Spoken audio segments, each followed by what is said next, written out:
Selamat siang pemirsa. Berjumpa lagi dengan saya Denny Setiawan dalam acara Breaking News edisi Selasa 16 Februari 2021. Pemirsa, penyair Palestina terkenal Mourid Barghouti telah meninggal pada usia 76 di ibu kota Yordania, Yaman. Setelah menghabiskan sebagian besar hidupnya di pengasingan. Putra Mourid, penyair Arab Tamim Barghouti, menulis pada Minggu malam di halaman Facebooknya, "Semoga Allah mengasihani ibu dan ayahku." Pada 8 Juli 1944, Barghouti lahir di desa Palestina Deir Ghazzanas di pinggiran kota Ramallah di tepi barat yang diduduki 4 tahun sebelum Nakba atau Malapetaka, pemberisan etnis Palestina dan hampir kehancuran total masyarakat Palestina selama berdirinya negara Israel pada tahun 1948.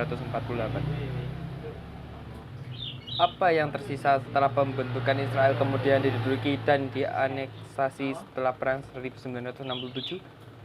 Sebelum perang, Barghouti pindah ke ibu kota Mesir pada tahun 1963 untuk mengejar gelar sastra Inggris di Universitas Kairo.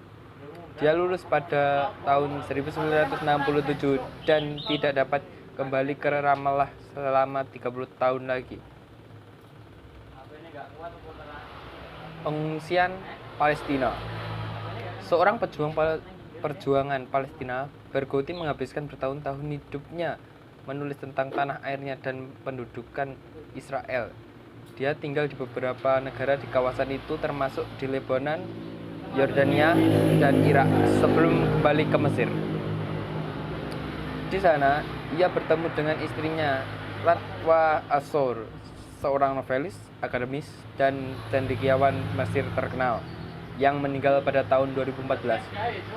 Novel autobiografinya yang diakui secara internasional, yaitu Aisau Ramallah, adalah memoir pengasingan dan pengungsian dan terinspirasi oleh kepulangannya ke Ramallah setelah penandatanganannya kesepakatan Oslo pada tahun 1990-an. Novel itu diterjemahkan ke dalam bahasa Inggris oleh novelis Mesir Ahdaf Shawif. Mendiang Edward Said menggambarkan sebagai salah satu catatan eksistensial terbaik tentang perpindahan orang Palestina. Pada tahun 2009, Mourid merilis novel lain yang secara luas dianggap sebagai perpanjangan dari novel pertamanya yang berjudul I Was Born There, I Was Born Here. Itu ditulis kembalinya ke Ramallah dengan putra satu-satunya, Tamim, dan juga diterjemahkan ke dalam bahasa Inggris pada tahun 2012. Selama novelnya, Barghouti menerbitkan 12 koleksi puisi selama bertahun-tahun.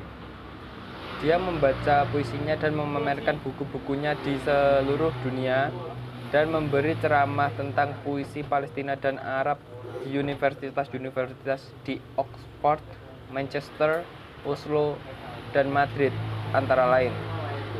Barghouti dengan keras menentang persetujuan Oslo dan hasil dari perjanjian tersebut, dan baru-baru ini mencela kesepakatan normalisasi Arab yang ditengahi Amerika Serikat dengan Israel.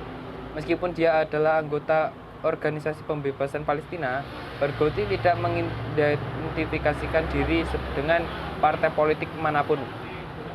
Dia menghabiskan waktu bertahun-tahun sebagai atase budaya tubuh di Budapest, Hungaria.